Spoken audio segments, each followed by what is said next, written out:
John, is everything you do a mechanical struggle? Yes, it is. All aspects of my life. Sometimes I think I'm just going to hang up the race car for a minute, enjoy the boat, do a little relaxing. Never that easy.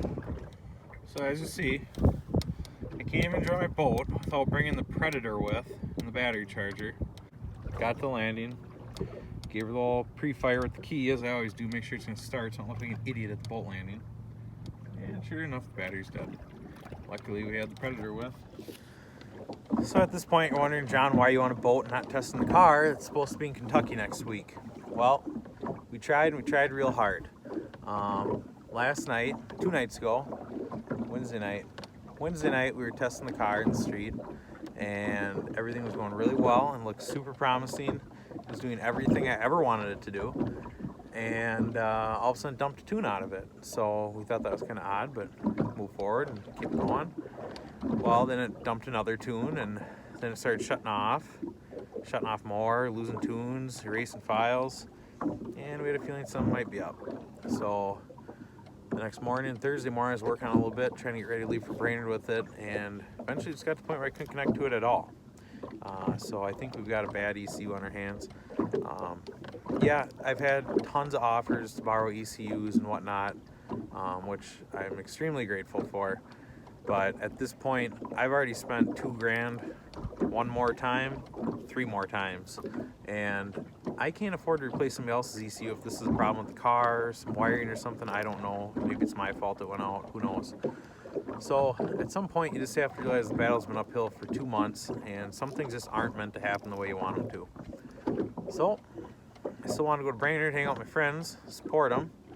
So I'm about a mile from the track right now on my boat, and we're just gonna recoup and shoot for next year. I don't know, maybe Midway. It's like a month and a half till Midway shootout. So if everything goes well, maybe the stars align and I end up buying an ECU, or maybe we'll even put Brian's stock computer back in it just to make some rips. So stand by, it'll be back. We'll get there. Don't ever put a removable tunnel in your car. Oh, it makes it so much easier to work on. No, it doesn't. They don't fit. They don't go back where they should. Try putting a raccoon in a onesie and putting it to bed. Jesus. It's in though. It's in. That's what matters. This piece of tin will keep my footsies safe in case of explosion.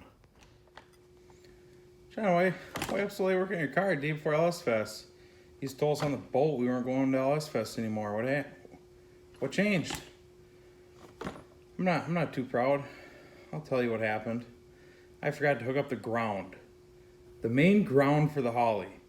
So if you're ever curious, will my Holley run without the main ground? Yes, it will. I don't know how.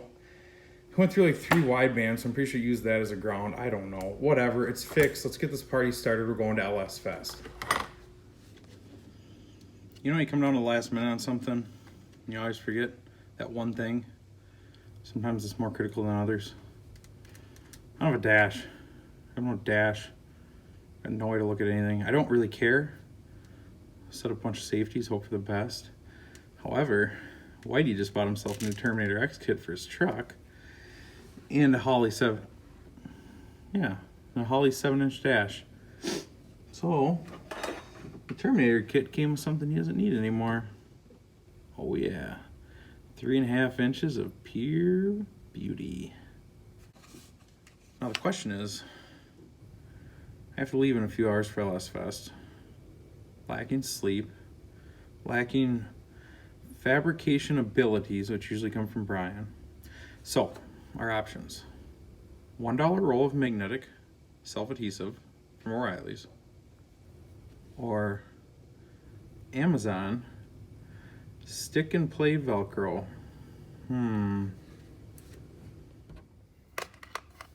I think we could Velcro here. That'd be kind of classy. Nobody even see it. Or we could magnet here. Guaranteed flap hit me in the face. So thinking Velcro here. Ooh, we could just magnetize this thing right to this awful tunnel this car has. Oh yeah. Super classy with the Velcro. We made it. I'm lacking sleep. I'm real tired, but we made it. Whitey came over last night about 11. Put in 5 hours till 4 a.m. with me.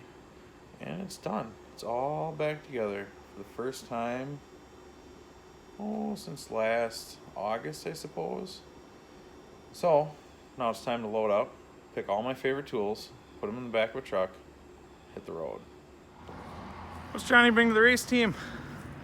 Well, the most ballin' rig you've ever seen. Okay, it's not that baller, but it's actually worth the same amount I paid for my house 5 years ago. So we'll take it. He was nice enough to give us the speakers, the awning, AC.